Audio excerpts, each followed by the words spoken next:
Kelly Lavin, and I'm the publisher of Sarasota Magazine, and welcome you to this fascinating discussion this afternoon with Dr. Garland Glenn about restoring your brain health, reversing the symptoms of Alzheimer's and cognitive decline. Dr. Garland Glenn, DC, is the founder and director of the Carroll Institute. He is an international speaker with a global patient base. He is certified both in reversing cognitive decline and functional neurology. Dr. Glenn is a graduate of Baylor University and the National University of Health Sciences. He received his neurology training at the Carrick Institute in Amsterdam. He is a member on the International Board of Functional Neurology, and he's a longtime resident here in Sarasota. So, Dr. Glenn, let's get started. What causes cognitive decline, including Alzheimer's? That's a good question. And before I do that, I want to thank you, Kelly, and the magazine for putting this together. This is great. Over the last 25 years, and this has been spearheaded by a Dr. Dale Bredesen, who runs the Buck Institute of Aging at UCLA, they have discovered 36 different things or conditions that do what we call drive cognitive decline. That's the word that we use. It drives the process. And we call these are the root causes. That's what we call them, or sometimes we affectionately refer to them as the roof with 36 holes. And these include a lot of different things, all the way from diabetes, toxic exposures like pesticides and molds and things like that, to even trauma. And we actually put them into 6 different categories. And we'll show you those categories right here. Tom will put that up. Thank you, Tom.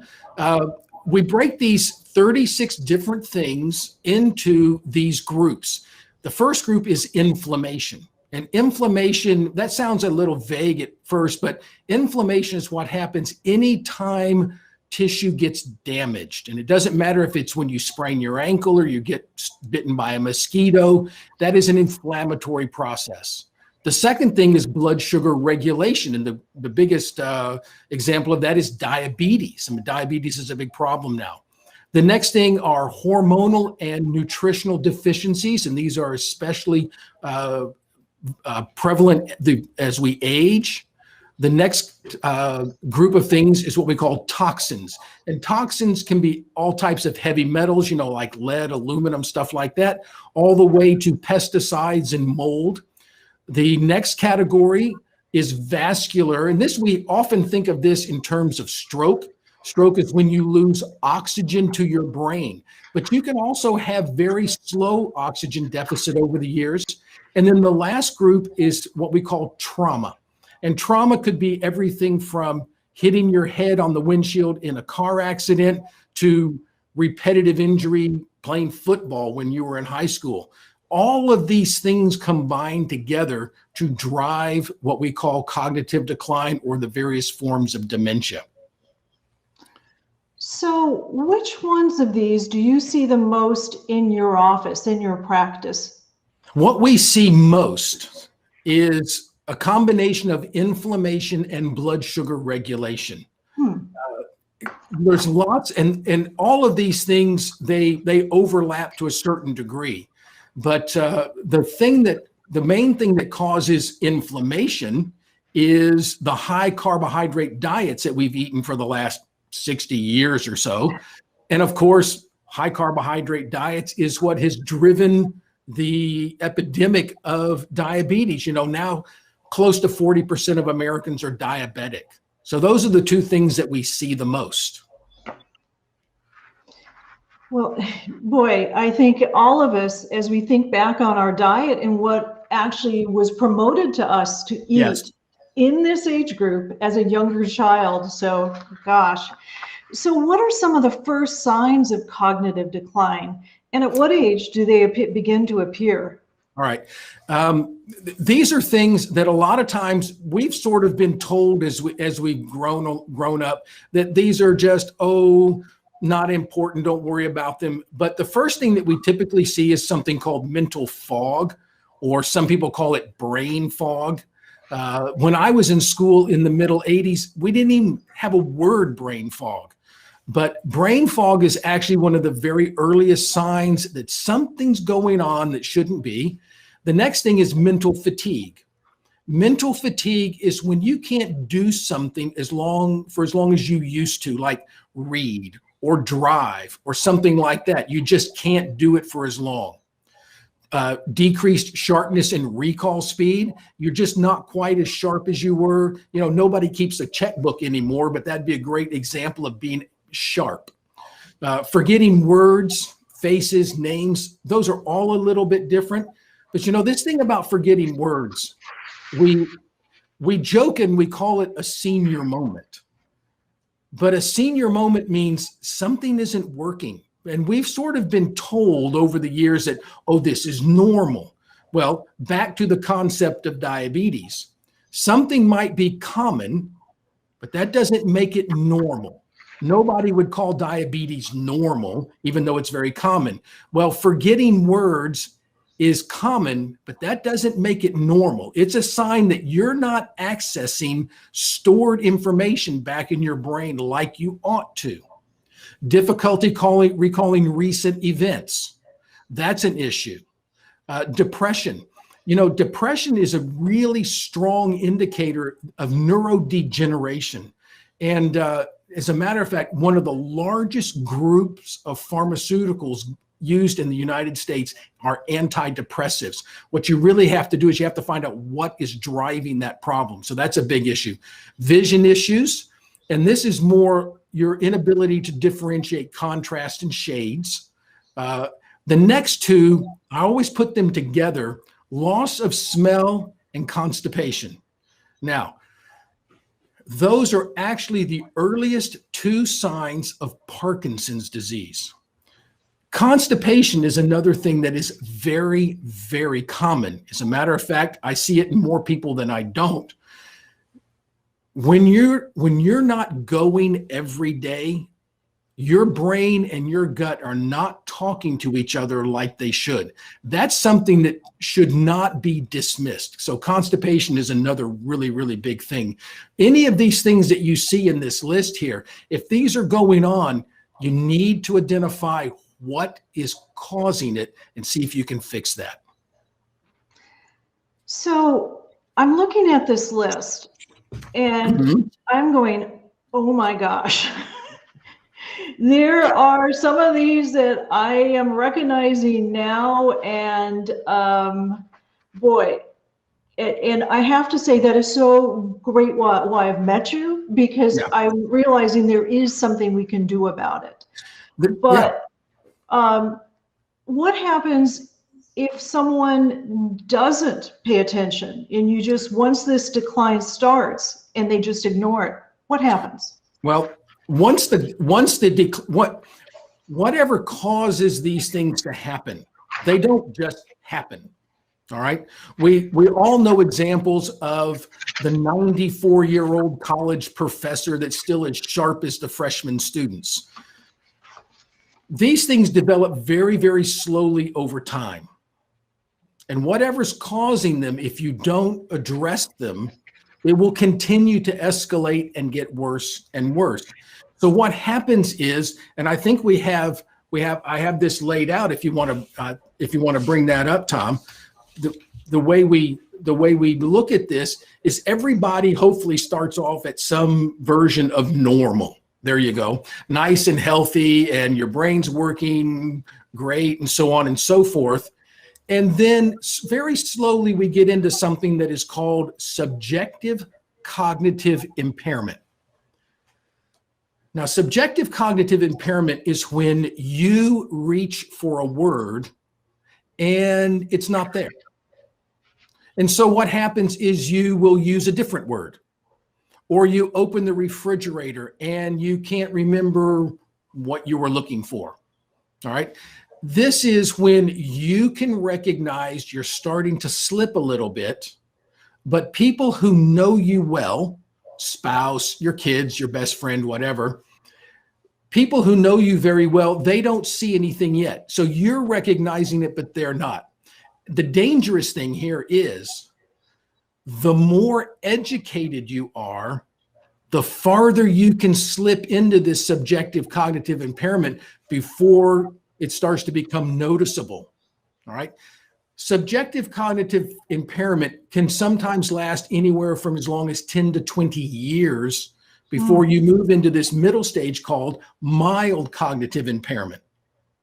Mild cognitive impairment is when people who know you well, your spouse, let's say, they start to see you're slipping.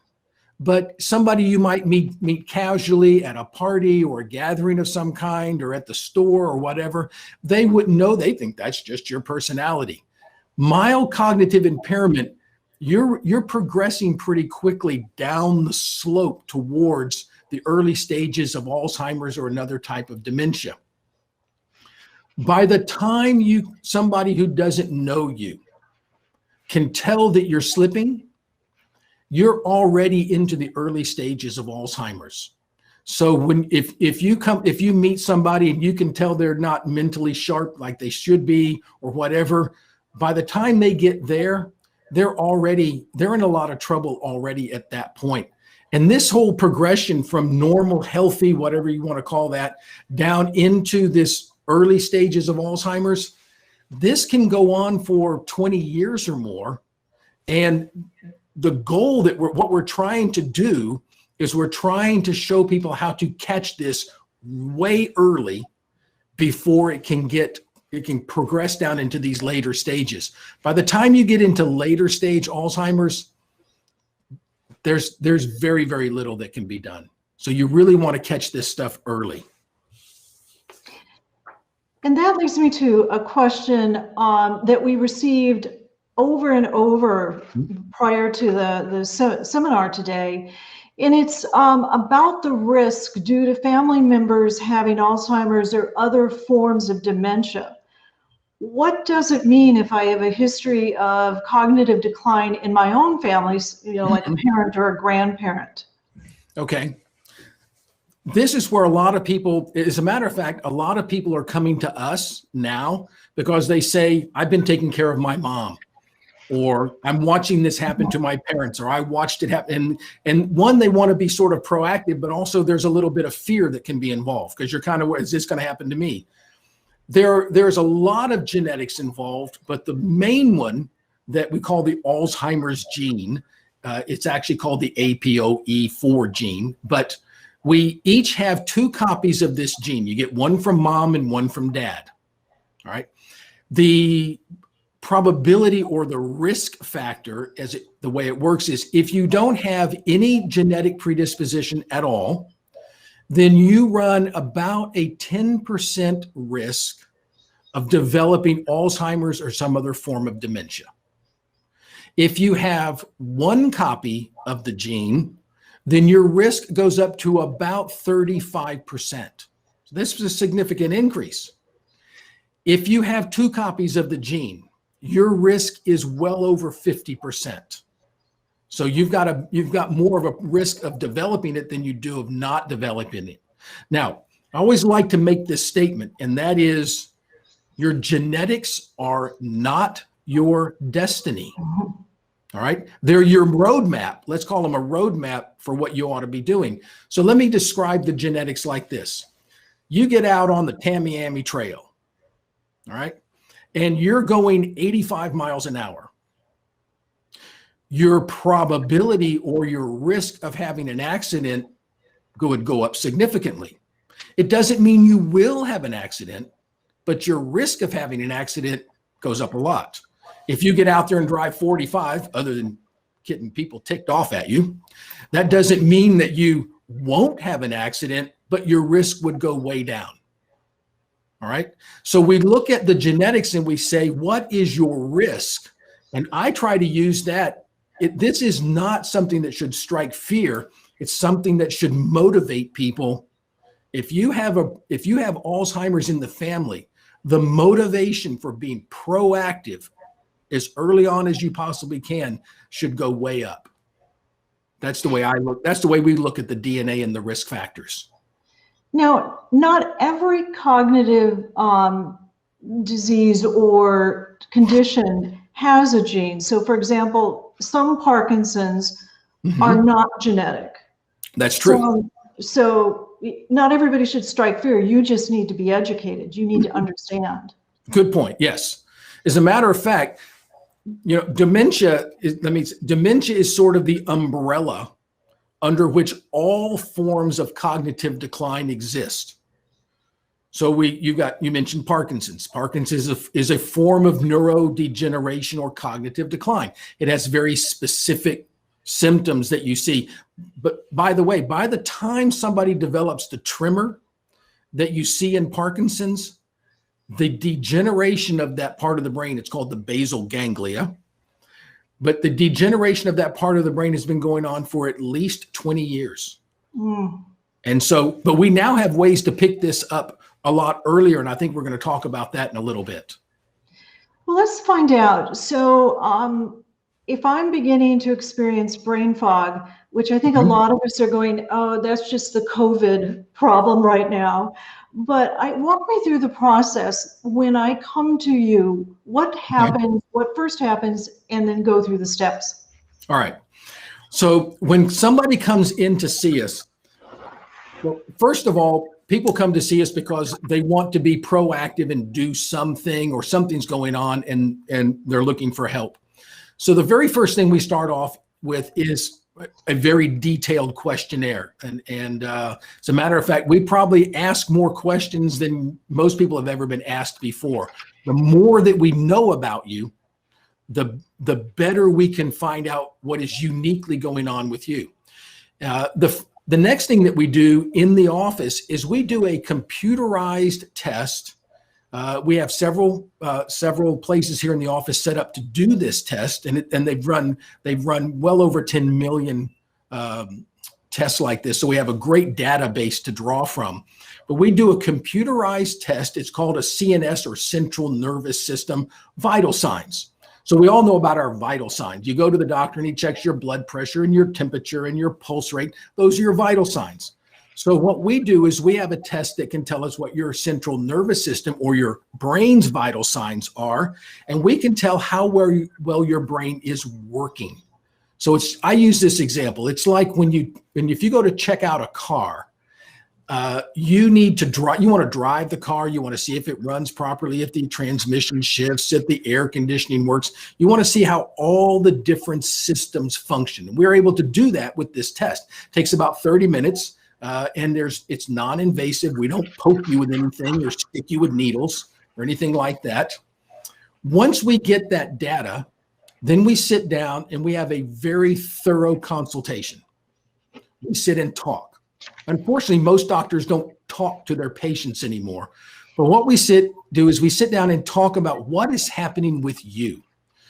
How long have you noticed this? Did anything trigger it, like trauma, or let's say general anesthesia or something like that, or a big stress event? Stress can trigger this stuff. That's a big thing. So we do a very thorough consultation, get an idea of what is driving this process. And if we see things that are going on, then what we can do is we can run this very new type of MRI called a volumetric MRI. This is very, very new stuff. With a volumetric MRI, we can actually see what parts of the brain are shrinking years before they're symptomatic. And when we can see what parts of the brain are shrinking, we know from experience and from the science of doing this, the different kinds of things that affect different parts of the brain. So then we know where to go looking for those root causes that we talked about before. When we find the root causes, we have access to some brand new, and I mean brand new, like as in just this year, brand new DNA testing, where we're able to find out what genetic factors are going on that could be causing you to be vulnerable to whatever is driving that root cause. So when somebody comes to see us, we do a very thorough questionnaire. We do a computerized test right here in the office, takes about 30 minutes. We do a consult. If it's warranted, then what we do is we go farther and we look at MRIs and things like that, look at labs. That's what we do. So it all starts with a good, thorough conversation. Yes. And that leads me to my next question. What is the difference between what you do and, say, a neurologist? All right. Neurologists are trained to treat symptoms with pharmaceuticals. And one of my best friends from Baylor, we actually officed together for a while. He's a medical neurologist. He is exceptionally good at what he does. All right. The fastest growing segment in medicine right now is a brand new sort of specialty, if you will, called functional medicine. And functional medicine focuses on identifying the root causes for whatever it is that's going on. Now, in our case, we're looking at cognitive issues, but let's say you had digestive problems, or you had thyroid problems, or something like that. You want to, if you can find out what's causing the problem, then you can go fix the cause. And fixing the cause in the long run is far better than trying to manage the symptoms. All right. The use of pharmaceuticals and drugs is great for managing symptoms in certain cases, but it doesn't normally get to the root cause and correct that. What we're wanting to do here in functional neurology is we want to find out which one of those root causes or groups of them are giving you your issue. And one of the things that we know is that by the time a person gets to that mild cognitive impairment that we talked about, we go from subjective to mild into early stage dementia. By the time a person gets to that mild cognitive impairment, they've got at least 10 or more of those root causes going on. And that's the key, is finding the root cause rather than trying to manage the symptoms. So that's the difference between functional neurology and traditional neurology.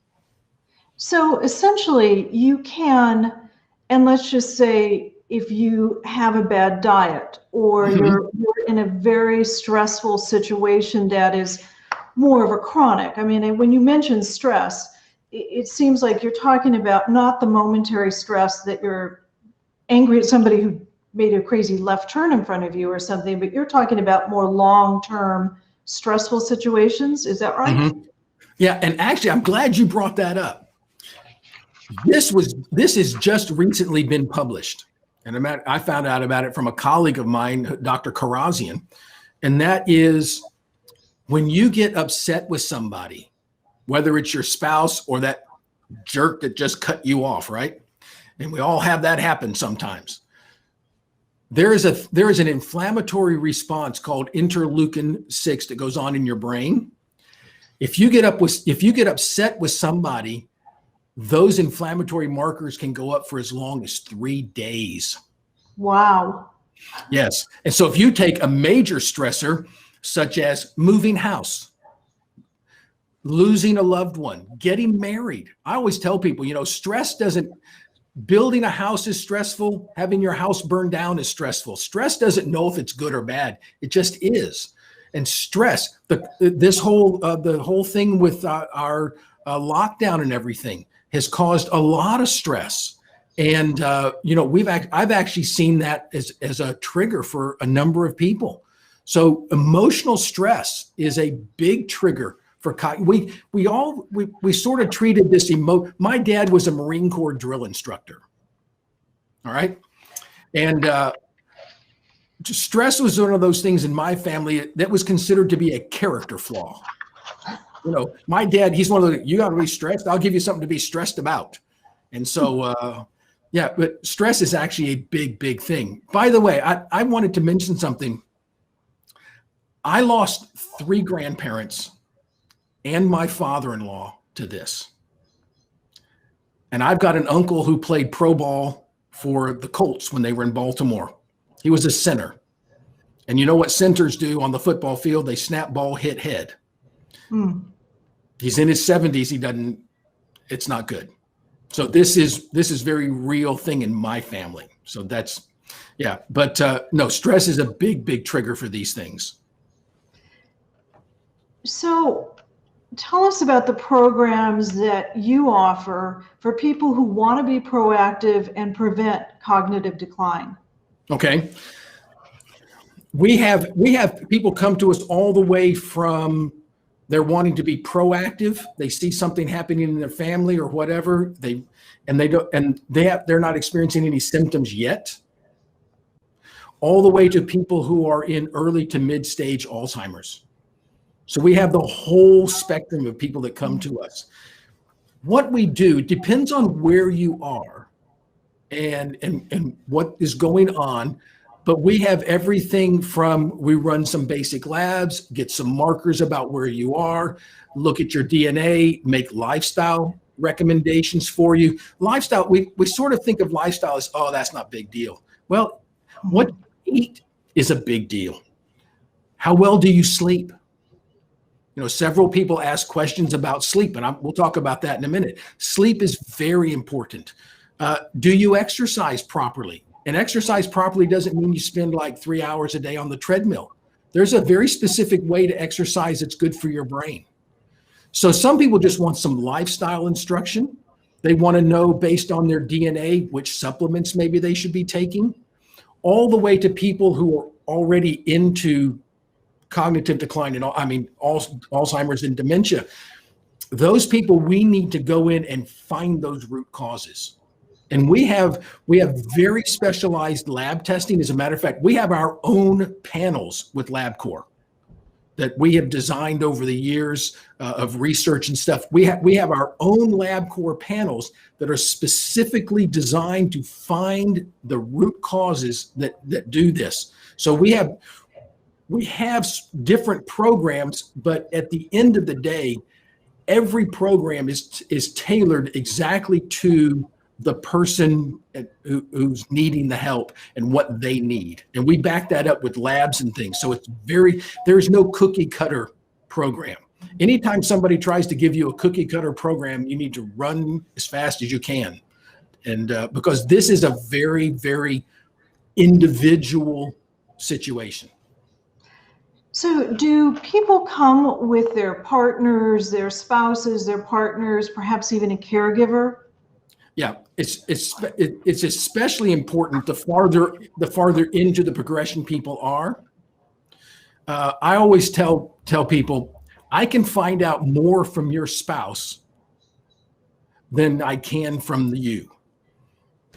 I will ask a guy, how do you sleep? I sleep fine. She'll go, no, you don't. You're up all night. You can't sleep. You're going, you're waking everybody up. I find out more from the spouse or the caregiver than I often do from the patient. But because of the nature of this problem, we always like to have people come with somebody who knows them well, whether it's a spouse or a caregiver, or, a lot of times we have a lot of retired people who've come to Florida and their kids will come down and they'll bring mom in. And then actually every time we have a visit, we get the kids are our age. But we get them on the phone. I'm still a kid. I hate when that happens. Their kids are our age. Yeah. But we get them on the phone. In other words, your support group is very important in this. Very important. Really is. Do you have some stories? I mean, you just shared one, but do you have some stories about any of your cases that you can share? I have one. I have a number of them, but I have one that is really special to me. This woman, she's in her 90s, and we have a little clip, but don't show it yet because I want to introduce it first. This woman is in her 90s. When she came to us, she was basically wheelchair bound. She was early stage Alzheimer's, diagnosed. Okay, she had already gotten a diagnosis of Alzheimer's. She has 2 sons that live in Colorado, a daughter that lives in Chicago. She had gotten to the point where she couldn't even hold a conversation with them on the phone. All right. So her support person brought her in. We figured out what was going on. We started addressing those root causes and getting them fixed. And actually we have a little clip here of her dancing. Growing up, she loved to dance. And so I think, have we got that?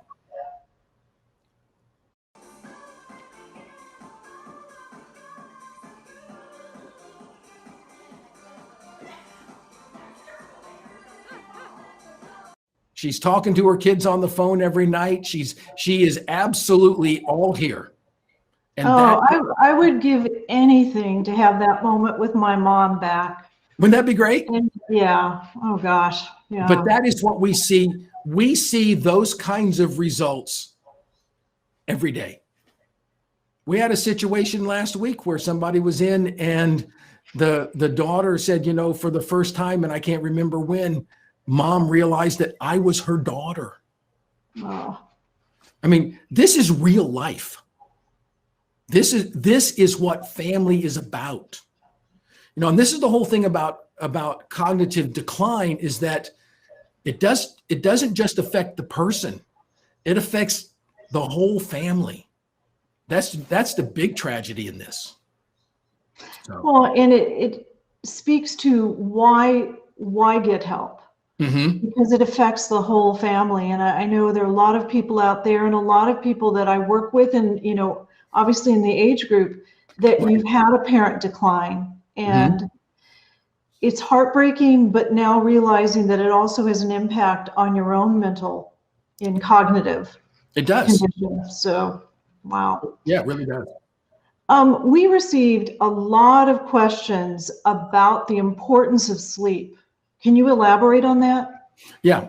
This is one of those things that a lot of times, especially growing up, we almost look at, I can get by on only 4 hours of sleep, as some sort of a badge or a virtue. Yeah. Sleep is so important. Sleep, well, first of all, several things happen during sleep. One of the things that happens during the sleep is you actually convert short-term memory. Short-term memory, what we call working memory, happens in the front of your brain. So working memory is when you look at something and then write the phone number down. Okay? When you sleep, you convert working memory into longer-term memory. It goes back into your brain into a different part. If you're not getting good sleep, you're not creating memories. So that's a factor.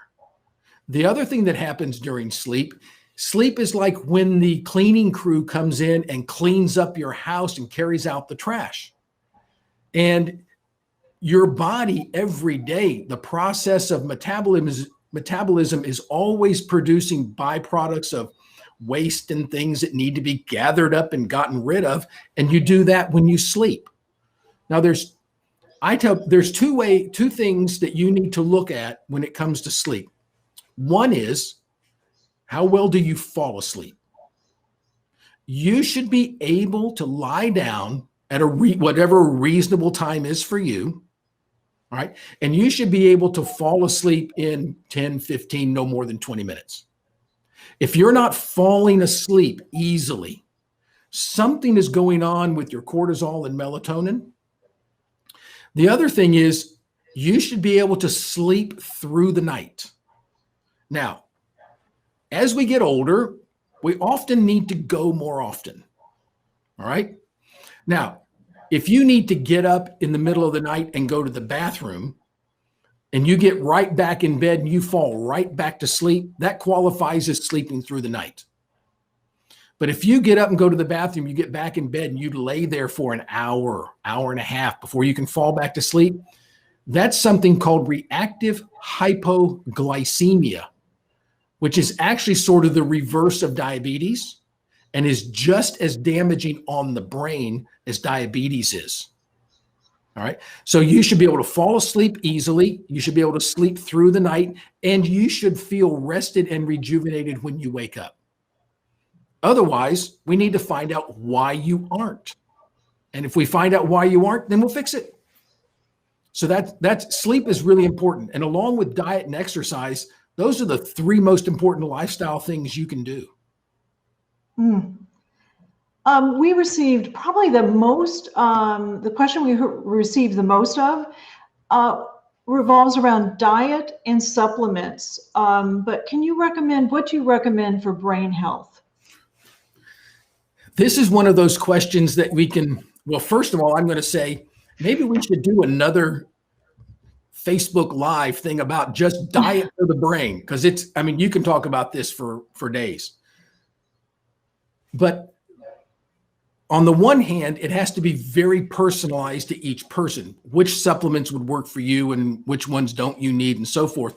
But in general terms, if I was going to tell something, the most important thing that you can do starting right now today to save your brain, number one, you need to cut the carbohydrates down.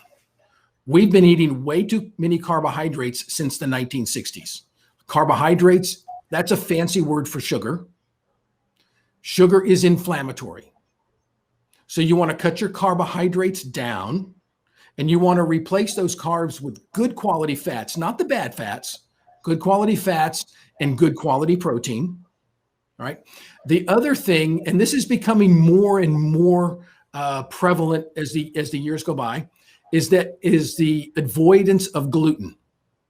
Now, I know I may have just stepped on a few toes, but I can tell you, I developed a gluten problem 8 years ago. And I, nor most of my colleagues, really even knew what it was. But gluten, especially gluten was hybridized. Wheat was hybridized in the late 60s by a fellow named Norman Borland at the Texas A&M University. When they changed it, it changed the protein structure. New gluten, it's not the amber waves of grain that we sang about as kids. Wheat fields now are about 18 inches to 2 feet tall. They're not 5, 6 feet tall like they used to be. The new gluten damages the intestinal lining and creates an inflammatory response. Now, in the last few years, we have come to find out that when you damage that intestinal lining, you get this thing called a leaky gut. The problem with leaky gut is the chemicals that cause that. The main one is something called zonulin. Zonulin will actually go up and damage your blood-brain barrier, and it will allow things into the brain that aren't supposed to be there. And so what we're finding is that gluten avoidance is one of the most important things you can do to save your brain. So what you would do is cut the carbohydrates down and eliminate the gluten from your diet. Two most important things that you could do with that. Beyond that, it really becomes more of what is right for you. There's no supplement that is right for everyone. Example, I had a fellow in last week. This guy, he plays probably 2 hours of tennis every day. One of the greatest tans I've ever seen. His vitamin D level was low, and I'm thinking, how can your vitamin D be low? You're outside every day. We ran his DNA. He has a SNP of a gene. A SNP it's a little bit of a gene that prevents his body from being able to turn sunshine into vitamin D. That's why you have to treat every person as the individual that they are. In the short time we have left, one of the questions is, what's the difference between dementia and Alzheimer's? That's a really good question, because a lot of people don't know. Dementia, I call it, dementia is sort of an umbrella under which all forms of cognitive decline exist. That could be Alzheimer's. Alzheimer's is characterized by the amyloid plaquing. But there are other types. There's frontotemporal dementia. That's when people's personality changes. They actually become different people. There's Lewy body dementia, and that's the type when people have vivid, powerful hallucinations. Right? There's vascular dementia. That's when you're having little minor strokes. You're getting blood and oxygen loss to the brain. Parkinson's is a form of dementia. So you have all of these different things are forms of dementia. So Alzheimer's is a form of dementia. That's the way that goes. Well, this has been so enlightening, and I know we have just scratched the surface. Mm-hmm. What I'm walking away with is that genetics are not my destiny. So, that's right. And I can act on this, but as you've got me kind of thinking, as I wander around or look into the refrigerator and actually can't remember what I went there for, Mm-hmm. I probably need to, not probably, I need to come see you. You do. Yeah. I didn't mean it that way. I mean, No. I would love for you to come see me. No, but it is that idea of discovery, and that is the first step. Is when you after you decide and look at Dr. Carroll's website, which we'll put on the screen, you'll set up what they call a discovery call. And right. I think this is just priceless in taking out that fear factor, because this can be so fearful, but yet you've given us hope that there are things that we can do now to improve the quality of our lives and the quality of people who we love and take care of us, or our friends. Mm-hmm. So again, go to the Carroll Institute, the carrollinstitute.com. It's on the screen, and set up a call, and you can get a Reclaim Your Brain 10-day video series free.